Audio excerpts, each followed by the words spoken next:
Hello, and thanks for joining us. My name is Garen Daly, and this is another Boston Sci-Fi Presents podcast. Tonight's edition, The Golden Age of Slashers. And, when we look back at the history of film, we can go back to 1929 when Louis Buñuel and Salvador Dali took a nice little knife and sliced it across someone's eyeball.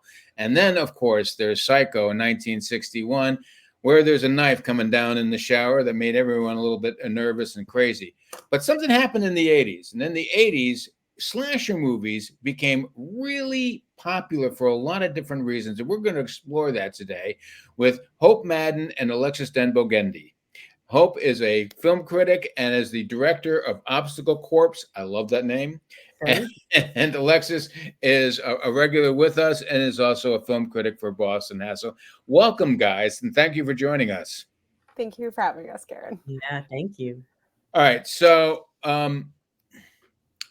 why slasher films? What was it in the 80s that changed the dynamic in film world that had more to do, not necessarily the economics, because we'll talk about the economics, but what was the societal zeitgeist thing that was going on in the 80s that made slasher films so popular?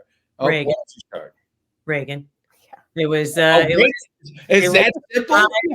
Yeah, it was the rise of the conservative era. I mean, the slasher did exactly what was being preached at the time. There was this boogeyman, and if you did the wrong thing, if you smoked pot, if you had sex, if you deviated from the societal norms, he killed you. He just cleaned up the streets, really. And it got more and more, with each new film, it was easier to pick out like who was going to get it when. Like you could sort of, take a checklist. It was very much just a tidy way, a kind of to preach the morality of the time. Alexis, do you agree with that? I couldn't agree more with Hope. I think it really, Reagan, 1,000%. And it really goes back to, Christian morals and horror and, how like basically, you have sex before marriage. Well, you're done. Sex is dangerous. It also kind of taps into that primal fear of, you're naked, whether you're in the shower or you're having sex with somebody or you're bathing in any way.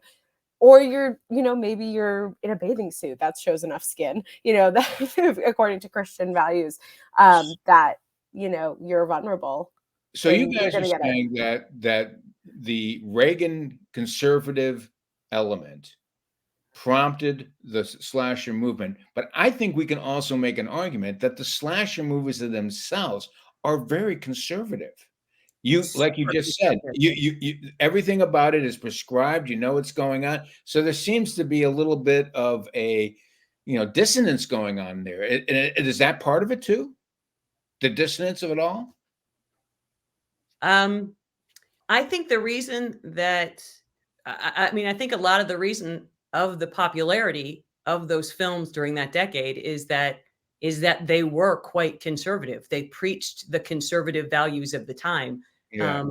And because they did it, it was almost like it was counter programming. You know what I mean? Oh, they're horror. Like, oh, we're doing something naughty. And you totally weren't. They just had kind of taken over the genre and made it pro status quo, as opposed to, I think, prior to that had, especially in the 70s, had not been the case.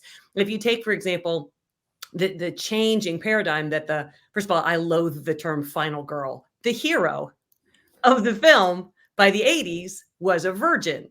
But if you look at like the early, sort of proto slashers like Texas Chainsaw Massacre, not Sally Hardesty she was there with a boy, right? I mean, so she was still that particular character. She was the hero. She was kind of the one that you rooted for. She was the, weaker female who had to kind of pass through the gauntlet and come out the other end changed. But by the time we got into the conservative 80s, she had to be spotless, right? She had to be a virgin. She had to be super smart.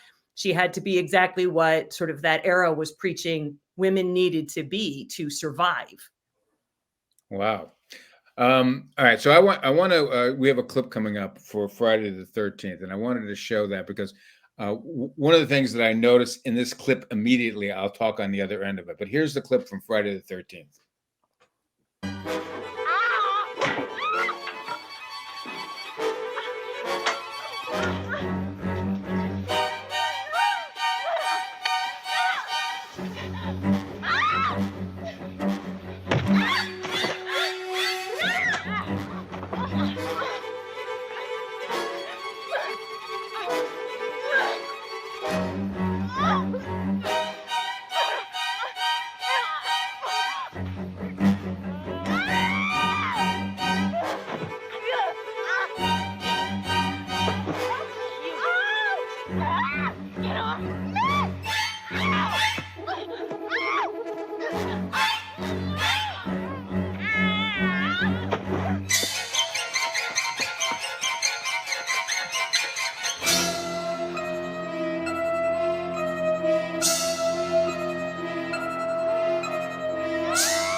You know, I just love it when Betsy Palmer gets her head chopped off.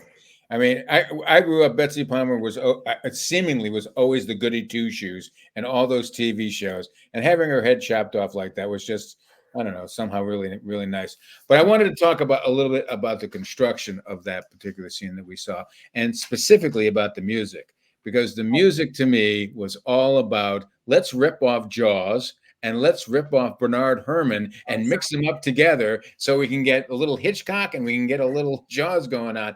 And it seems to me that a lot of those slasher films were conservative, but they also lifted heavily from a lot of other films. Am I mistaken in that, or is that a fair assumption? What do you think, Alexis? I mean, I think it definitely did. I think the slasher genre in general, as they kind of came out, other films were taking bits and pieces from them. And from, like you said, you can most definitely, it's like a mix between the Psycho theme and, Man Against Beast by John Williams. It's like this perfect clash. So yeah, no, I definitely would agree, Garen, that I think, they definitely borrowed from things to kind of build the genre, which is kind of ironic that, now slashers are having a heavily influence in today's day and age with all these like modern slashers, dare I say, coming out, almost like every month. So let's just follow that thread for a second. Are you objecting to the modern slasher films and look fondly back at the 80s? I mean, I love 80s slashers. Like, I think they have I don't know, like a nostalgia, maybe I'm crazy, like a nostalgia to them that I think really, and as we'll talk about, really capture the fears and, what was going on at the time. So, I mean, I like modern stuff. I heard Totally Killer's really great. I have not seen it yet. I'd like to see it. And I really support that. I think having slashers coming out is fantastic, but I do love the grittiness, even aesthetically, that's offered in 80s slashers, like Intruder, or, we'll talk about it, but like Silent Night, Deadly Night, all of that just has like this almost like grindhousey feel to it. Right, yeah. Hope, let me ask you this. I don't know if you know the answer to this. Who goes to these movies? Because and I'll tell you, when I was doing my research on it, I looked up Conjuring from like 2013, I think it is, and the opening night weekend, the 53% of the attendees were women, and 33% were Latinos. And I was a little surprised with both of those numbers, and I was wondering, is this something that is well known in the horror genre that the demographics are kind of skewed? I do think from my own experience that the horror genre is incredibly popular among women, and I think, I think the world now very much recognizes that sort of the true crime genre belongs to women. The whole audience for true crime is women. And I think that it's maybe that you can tell because it's mostly on TV. I don't know, but it's just the whole genre, I think, appeals to women more than people recognize. I think partly because the main character is almost always female. So there's always somebody for us to sort of recognize. I think that it allows the horror genre has been welcoming to women filmmakers decades longer than film in general has. And I think that there's a lot more opportunity to get weird in horror than in any other genre, except for maybe sci-fi. But sci-fi tends to be very expensive to make, so you get fewer of those. And so I think for that reason, it appeals to audiences that are sort of not well met. Their needs aren't well met by the rest of the industry. I do want to say one thing, though, about what we talked about at the very beginning, about slashers taking pieces from other slashers exist because of Mario Bava, right? Oh, yeah. Because of Giallo. Yeah. Way of Blood is lifted, like 2/3 of it just sort of dumped into Friday the 13th. So, and so the whole slasher genre is derivative in a fun way. I mean, I like slashers as well, but I think that's one of the reasons why the genre feels superficial, is because it wasn't sort of born on its own. I was interesting because one of the sources said to me when I was doing my research, says the slashers came from Hitchcock, Italian Giallo, and drive-in movies, grindhouse movies. Yeah. So and that's fine. You know, mixing things up is always fine, and it's great. I also love this idea that horror movies, and as you were talking about this, and maybe Alexis, you can expand upon it. Horror movies allowed women to be something other than the arm candy. Yeah, I mean, just from like my experience alone, like from high school, when like I took a horror class in high school, and I remember like we got assigned to read The Exorcist, and I was like flying through it. Great book.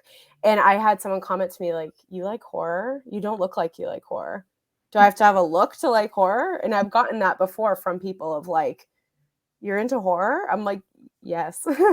I think it allows us to, like you said, Garen, kind of explore and kind of let our hair down, if that is an appropriate phrase, of just like, you know, society puts us in this very specific box, and it's like, no, I'm not gonna just like this like romance movie. I want this movie where someone's getting slaughtered by a chainsaw. Like, you know, I'm more than just what you put me into in a box. I like more things. I like, you know, if that makes sense. I think it just allows us to have a little bit more of a creative scope, and kind of not to prove others wrong, but to prove that we're not just this one thing that society has made us to be, if that makes sense. It does make sense. And I have a question for both of you, and just you can give me a simple yes or no. You can expand upon it if you want. Do you feel more powerful as a woman when you're watching a horror film? I would say probably, yeah. Just honestly, it's also something I'm very passionate about, so I think it just makes me feel that way anyway. Yeah. But I think, you know, I like being acknowledged as some, you know, when someone's like, "Oh, you don't look like you like horror," I'm like, okay, well, cool. Like that makes me more powerful, I guess, you know. So yeah. What about you, Hope? You know, I started getting into it when I was a little kid, not because of being a girl, but because I was afraid of everything. Everything. Yeah. I was afraid of everything when I was little. And I think in the same way that, you know, small children like the same book read to them again and again and again because they know what's going to happen next. So it makes them feel powerful in a world where they are powerless. So I do think that watching a lot of horror for me, when I was growing up, had a lot to do with that because, you know, you can begin to predict what's going to happen. And then I think there's also, and I think this is true about true crime fans too, you kind of feel like you're learning like skills, like what to do and what not to do when the end of days comes or whatever. So I can't say that I feel like I ever felt like it was connected to sort of being a woman necessarily as much as it was to being a scaredy cat. But still, I do Well, think I want to pick up that in a second or two, but I want to go to our next clip because we've only got a certain amount of time here. And our next clip, and in full disclosure here, where Boston Sci-Fi is producing a 40th anniversary screening of Sleepaway Camp that was brought to us to attention by Alexis, and that is our next clip from Sleepaway Camp.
That is so campy to kind of work on a pun.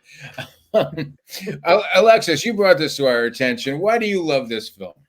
I love Sleepaway Camp for a lot of reasons. But I think just it's so ridiculous, just like dialogue, acting. I mean, there's like a scene where one guy is like, eat shit and die, and he's like, no, eat shit and live. It's just like, what? It's just so silly in certain parts. Obviously the ending is quite the shocker, but I love it for, again, that nostalgia factor of this like 1980s summer camp, but it's just like such chaos. And I think all in all, it's just a wild movie that just kind of captures that 80s camp horror slasher sort of feel. So that's, I guess, kind of the simple answer of why I like it. And Hope, are you a fan of Sleepaway Camp? I love this. I love this movie so much. Wow. Why do you love it so much? Because it's so weird. Yeah, It's so weird. You know, the sort of this weird, dreamy, very homoerotic undertone of the entire film, that it never really, like, it doesn't linger sexually on any of the girls at the camp, but all of the guys are wearing bare midriff shirts and the tightest, smallest shorts you've ever seen for no reason you can think of.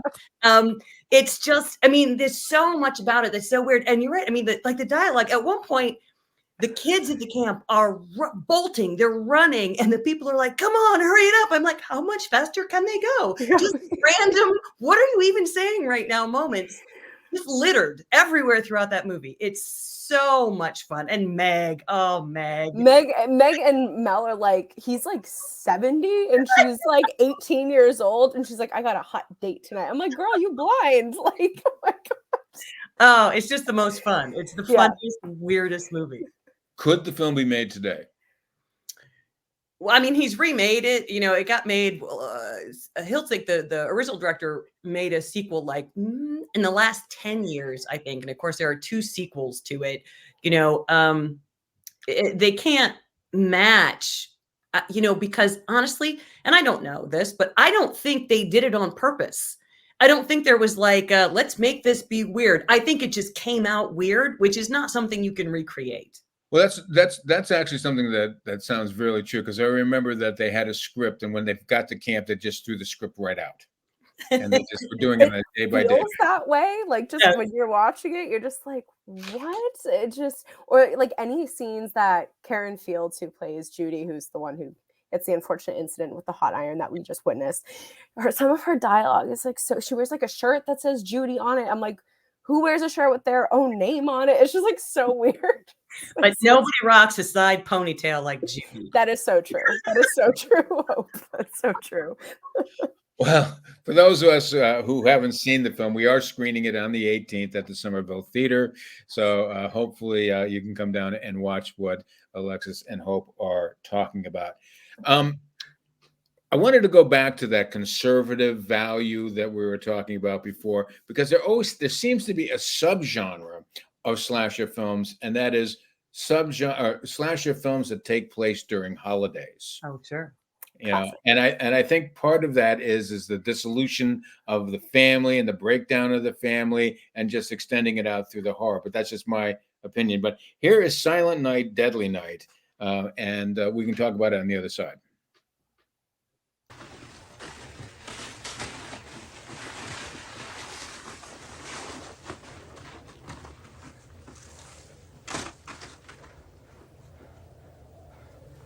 Okay, we're right here, man. That's beautiful. All right. Now watch this.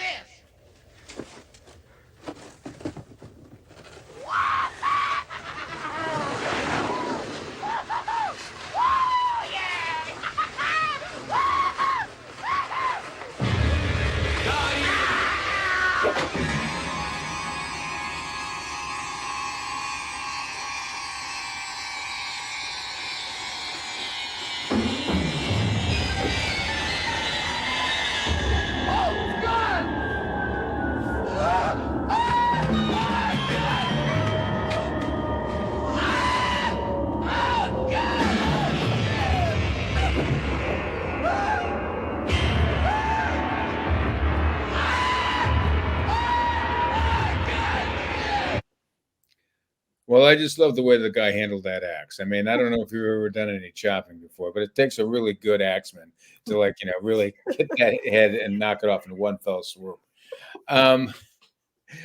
So, am I correct in assuming that part of the joy of, I mean, I remember when this film came out, everyone was aghast that they were making a horror film about, a holiday and Christmas and stuff like that.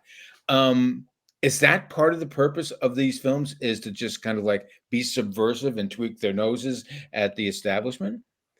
I think like for specifically for Silent Night, Deadly Night, I mean, I love this movie. I think it spends a lot of time building up Billy, who's the lovely axeman, the talented axeman. It spends a lot of time building up his trauma, his character, the PTSD he's going through, this horrible, like you feel bad for him in the beginning of the film. So I think it has a lot more to it than meets the eye. Like obviously the acting isn't top notch, but I think it has a lot more to it than meets the eye, because the first, say half-hour movie is the murder of his parents and the trauma that he goes through. He's growing up in this abusive Catholic orphanage in Utah, like post their death. And so I think like when this movie came out and you had groups like, I think it's like parents against crazy movies, or like citizens against madness movies. It's like similar to like the 90s when they're trying to ban like books in schools. It's like, oh, I've never read it, but it's bad. It's like, okay, well, prove it. um and so I think, I don't know, I think it's more to it than meets the eye, even if like, critics like Ebert and Siskel were publicly shaming it, calling it, oh, this is like for blood money. It's like, well, if you actually like take a second and look at the movie, it's about a guy's trauma and how he's triggered from that trauma until people push him and push him and push him. So I don't know. I deeply really love this movie, and I think it has a lot more to it than meets the eye in like the marketing campaigns, and people never gave it a shot, and that's why they pulled it 6 days after it was in the theater. So Well, Hope, does this film kind of plug into that uh, Reagan conservative Victorian morality being played out in a horror scene scenario?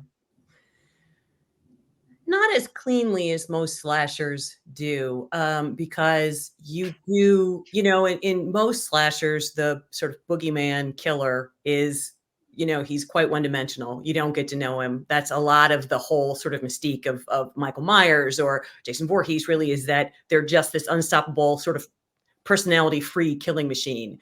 And Alexis is saying that's not at all the case in this movie. I mean, you really feel for this kid. He's really one of the only nice people in the whole film, honestly. So it's a lot more, I think it's much more subversive and sort of weirdly kind film than people give it credit for being. I do think there is something to say about perverting the image of Santa Claus. But I think it was done in a way that represents his trauma, right? Again, it's a funny idea that the two of us film critics are sort of talking up this movie, which is pretty dumb. But I mean, it's a dumb movie. But it's still, there is something sincerely worthwhile about it. Not the sequels, but the first one. yes. The Yeah, and sequel is one of the worst movies ever made. just really bad. Like worth a hate watch, but definitely like not fantastic. But I do love the Wait a original. second. You just said hate watch. Is Yeah. that a thing? Oh, there are Oh, movies that I'm like, this is terrible, but I am thoroughly watching this. Right, exactly. Oh, okay. All right. So it's just a new name for the stuff that we used to watch when I was Guilty pleasure, essentially. a where you're guilty like, pleasure. "Eh." Yeah. Yeah. But I think But you mentioned something about sequels, which reminds me of the economic model, and I wanted to talk a little bit about the economic model for Hollywood with slasher films and horror films. And it's really it's out there, and everyone knows about it. And even in the post-pandemic world, you're seeing more horror films because it is the one genre that seems to be able to be made for a minimal amount of money, and usually the budgets range between 10 to 20 million dollars, and they make anywhere from 20 to 40 million dollars in the opening weekend, and that audience seems to be very, very solid, that it doesn't move a lot. There's not a lot of new people coming in. A lot, it's just very solid. Is that because of the love that the people have for the films, or is it the need that the audience has to be expiated by the horror for the, I don't know if you know about the jump scene catharsis. There's a theory of psychology out there that says that when people see a jump scene, and it's cut in and there's a horror thing going on, that immediate feeling afterwards is a feeling of accomplishment and confidence, and people love that, and it makes them able to cope with the rest of their lives, and that's why they go that. Plus, it's in a prescribed amount of time, so they can get really scared. Is that a segment of our population that needs to see horror films on a regular basis? Is that why the economics are so strong? That's a long-winded question. You know what? That was long-winded. Sorry about that. Did it make any sense at all, though? That's the other thing. Sometimes I go on these rambles and it doesn't make a lot of sense. I think that there's no genre that represents society as it's happening more effectively than horror, because in horror, it can be metaphorical but still be very pointed. Whereas if you do it in drama, you're just watching this horrible thing that really happened happen again. That's not fun, right? But if you turn that horrible thing that's really happening into zombies, then it's like, so you get to experience it. You get to face your fears. You get to survive it, which, in real life, you may not have. So whether it's COVID or whatever it is, I feel like that is one of the reasons that so many people find something worthwhile in horror, is because, from Godzilla onward, it just represents what you have to live through in the first place. Alexis, is that something you subscribe to as well? Oh, completely. I think, a lot of times I think, and I know this is true for me. I mean, I love horror anyway, but I think it allows you, and this is basically what you guys have been saying, but it allows you to have a horrible thing in a controlled environment, provides you entertainment, and it's typically not realistic. Like, I don't know of many people that are running around in a Santa suit, impaling people on antlers or anything. So, or You zombies. just don't run in the right circles. That's the I problem. mean, I guess not, but I mean, for now, I'll keep out of that circle. I'll just watch it on Shudder or something. But no, I think it allows you to watch horror in see these horrible things in a controlled environment. You, like Hope said, you get to survive it. It's an entertainment factor, and for a lot of people, horror is really a soothing thing. It's like, people watch certain horror movies for a comfort watch. Like, I'll watch Sinister because I find it comforting to just have in the background. But, my boyfriend hates horror, so he would never do that. But some people just find it more soothing to see that in comparison to the horrors that, is going on in the world every day. Well, there's a point in any genre that, as someone who's programmed films for way too long, where you realize that the genre and its tropes are starting to get overused. And when that happens, you start seeing comedies about horror and things like that. And our next film, April Fool's Day, I think is an example of that. And here's a clip from that. Not that interested in. Come on, man, just one more. Double or nothing. Enough's enough. What are you scared? Hey, I said give it a rest. Oh, fuck.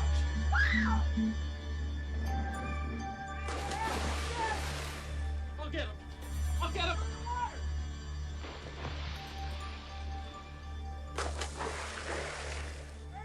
Where is he? Hi. What you looking for? We got him. Yeah, did we nail him? Ha ha ha. April Fools. Very funny. What the hell is wrong with you guys? Somebody could have gotten very hurt out there. Oh, at least we don't go in for this shoelaces untied crap. You know that. So what is the connection between comedy and horror? And it seems to be it's a very thin line. What do you think, Alexis? I think it shares a lot of connections. I think the reason people like comedy horrors is, at least in, from my experience, is that a lot of people see it as like almost like a bridge into becoming a horror fan. Like, some people start off with comedy horrors because it allows you to kind of laugh at some of the, the terror that you see on screen. So like films like Ready or Not or like Happy Death Day, stuff like that, kind of, gives that in between of like, you get a good laugh, but you also get a little, you get a good fright at the same time. So I think in one, you know, aspect, it can almost be seen as like a bridge into becoming someone who takes in horror, like a horror fan. I don't. I sort of agree with that, but I mean, I think of some of the great horror comedy films. I mean, I love Tucker and Dale versus Evil. Oh, a classic. It's just wonderful, and it's gory, and it's fun, and it's got a great cast, you know. And I never really thought of it as a horror film. I thought of it as a comedy with a little bit over the top, you know. I mean, when the guy goes into the wood chipper. I was gonna say a little bit of violence. A little bit of violence, yeah. So I'm just, you know, I think that I think for somehow psychologically, the fear and our humor response are really closely associated. And I see you nodding your head, Hope.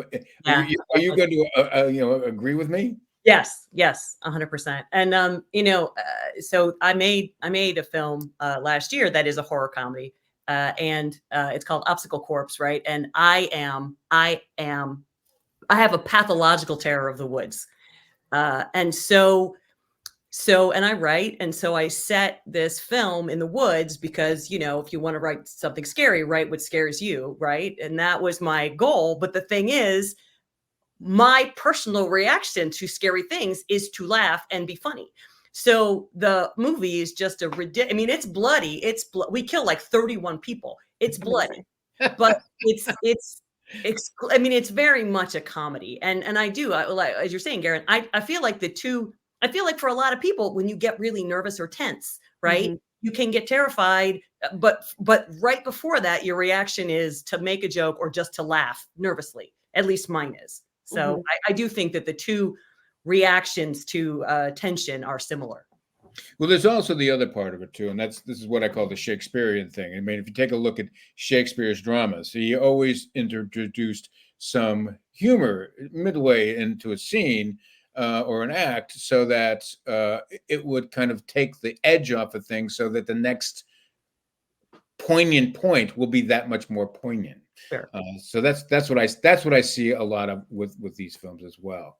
Alexis, do you have any other thoughts before we move on to misogyny? Ooh, that will be a good one to talk about.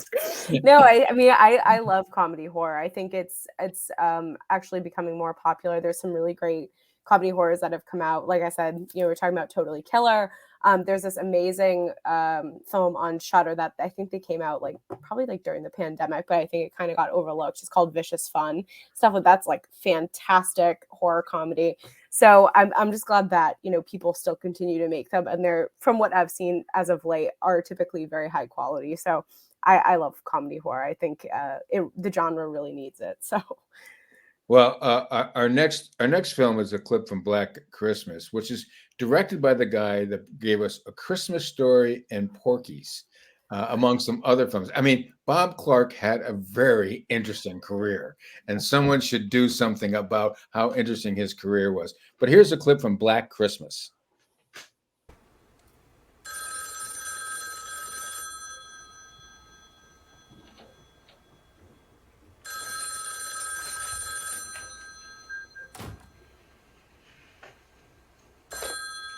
Hello?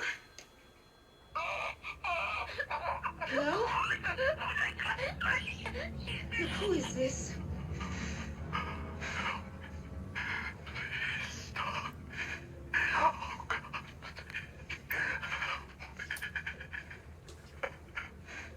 What do you want?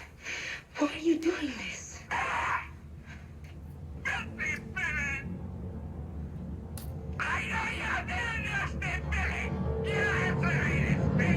Who are you? For God's sake, what are you doing? I know what you're doing! Billy! Billy! Billy! Stop this!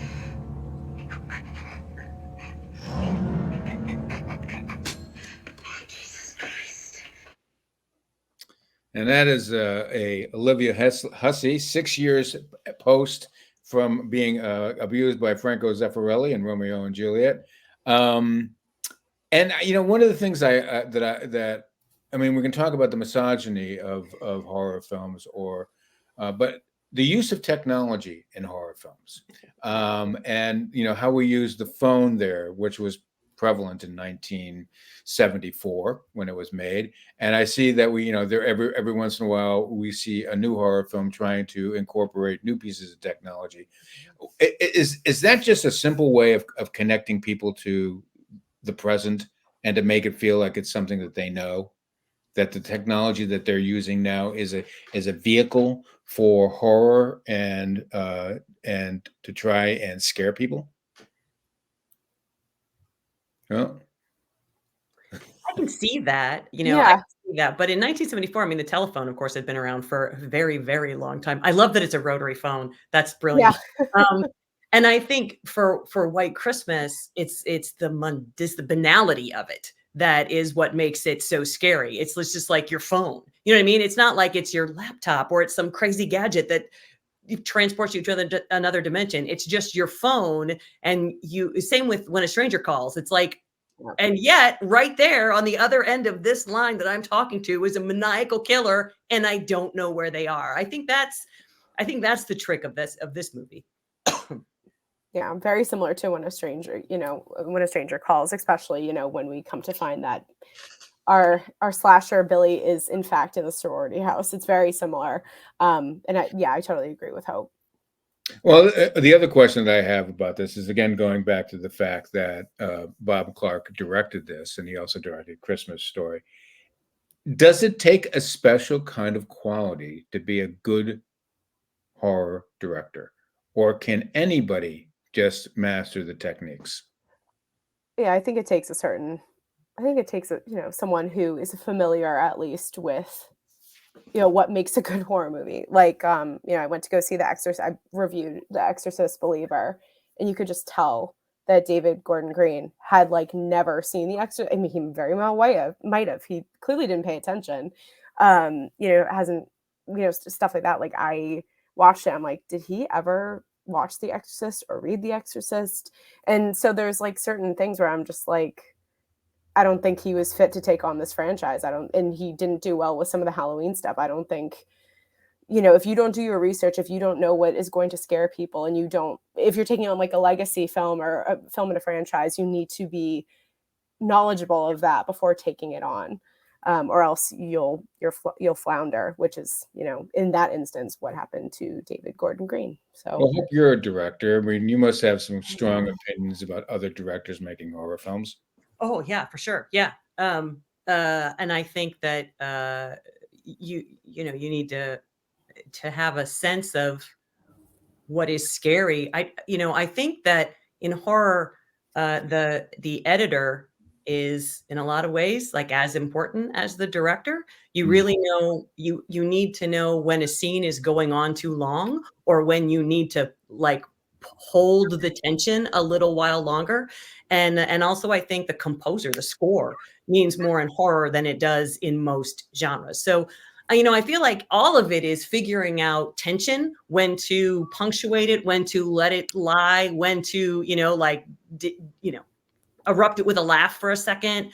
And I think anybody who sees horror as sort of a very simple, easy kind of an entree into filmmaking they are inaccurate. If you want to make one that's any good at all, I feel like have to have some sense of what is scary and how to create that. Cool. All right. Well, we're running out of time, and this has been great so far. But now we're going to go into our honorable mentions, because there's so many horror films that when we first talked about this, I think we had about 35 horror films on our list. It was really difficult to bring it down. So, but we then had to whittle it down to some honorable mentions, and so we put a quick little clip. Our director, Mark Sherwood, pasted this all together, edited this all together. So here are our honorable mentions for horror films.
Was there anything that we missed? Is there a film that we didn't include that we should have definitely included as a horror film? Hope you look like you were chomping at the bit there. Oh, you forgot this one. Well, it's just that, I mean, there are probably 100 more slashers. I mean, there really are. There are hundreds of slashers specifically.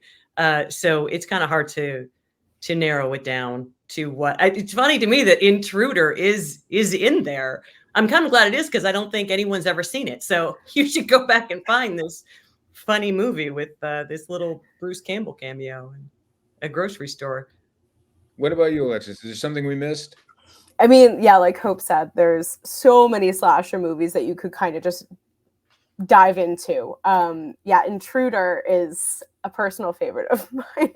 Some of the kills in Intruder are so disgustingly vicious. And yeah, it has like Sam Raimi, as we saw, he was looking at the lovely hand, and Bruce Campbell's in it. And Intruder is actually one that genuinely frightened me. The villain is actually quite creepy in the reveal. Intruder's great. I love Intruder. That's an interesting thing we didn't talk about. We didn't talk about the qualities of a good villain.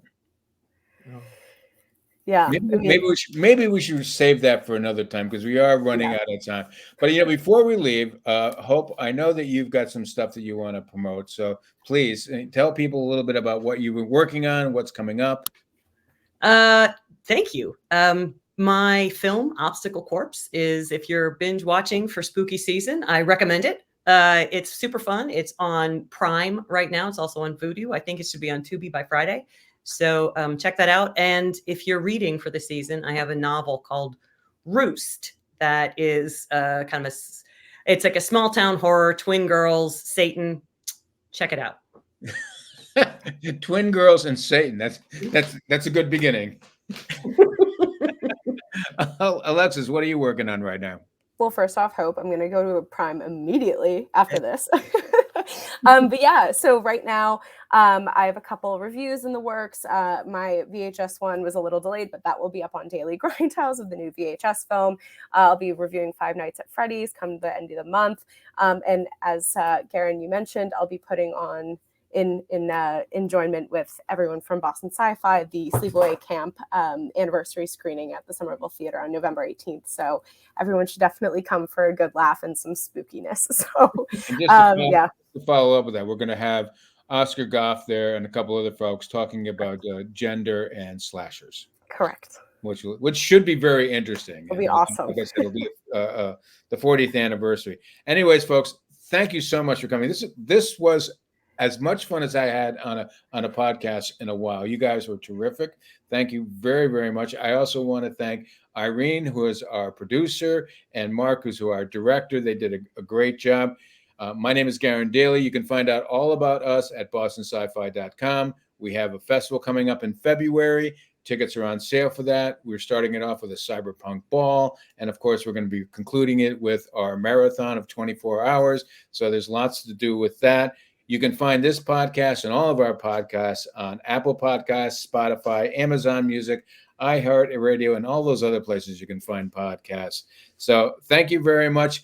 And our next podcast is going to be on atomic bombs. And here is a closing banner teaser for that.